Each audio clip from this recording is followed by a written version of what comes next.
The number of casualties will be more than any of us can bear ultimately. And I don't think we want to speculate on the number of casualties. The effort now has to be to save as many people as possible.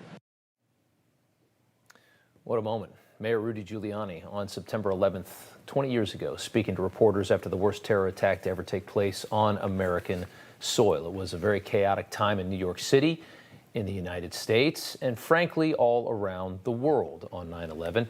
And Mayor Giuliani rose to the occasion and helped guide the city, the state, the nation through a very horrific moment. And Mayor Giuliani joins me now to talk about that. Sir, thank you so much for coming on. Good to see you again. No, thank you, Rob. Thank you for doing this. It really is important for people to remember. It absolutely is. Talk about a moment, that really nobody could have ever been prepared for. You're running the city of New York. How did you know what to do in those days after 9/11? Well, I have to tell you, Rob, I thought I was prepared for everything because I had been mayor for 7 3/4 years. I'd been through plane crashes, building collapses, hostage situations, everything imaginable.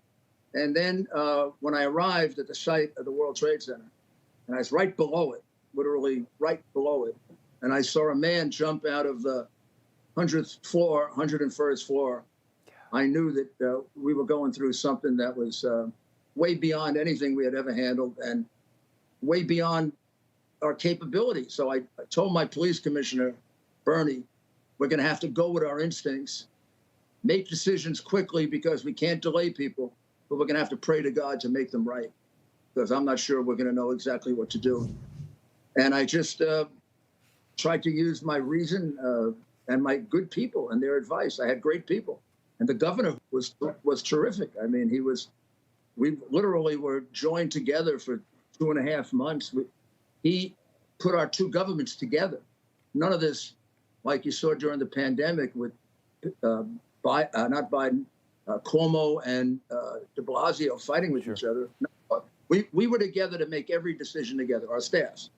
So there never was a delay. And then by 5 o'clock that afternoon, President Bush gave us FEMA and put it under our jurisdiction.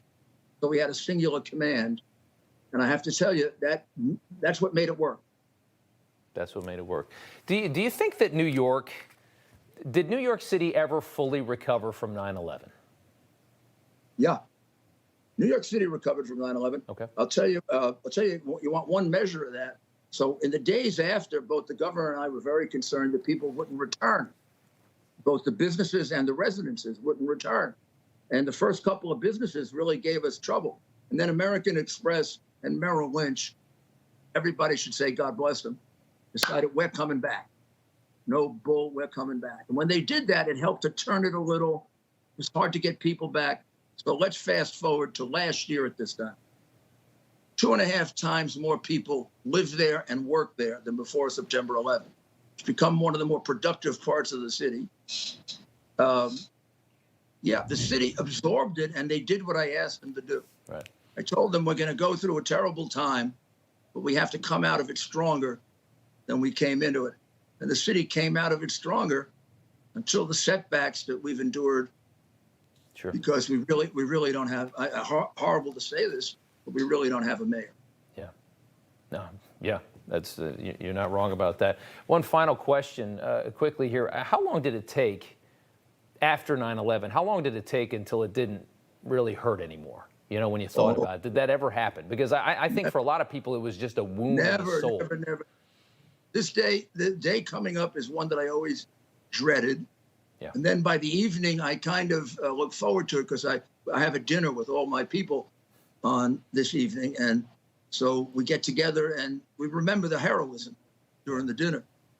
But this one is going to be the worst of all. Without any doubt, it'll be the worst of all because of what the president did to us. Having those soldiers killed and Marines, putting the Taliban back in charge of Afghanistan. And one of the guys in the Taliban is wanted by the FBI with a $10 million reward. And that guy's making decisions about what Americans can return. Mm-hmm. And they're making plans to come and kill us again. The only person stupid enough not to know that is the president and the people around him. They have put us in grave jeopardy. We're back where we were, but worse.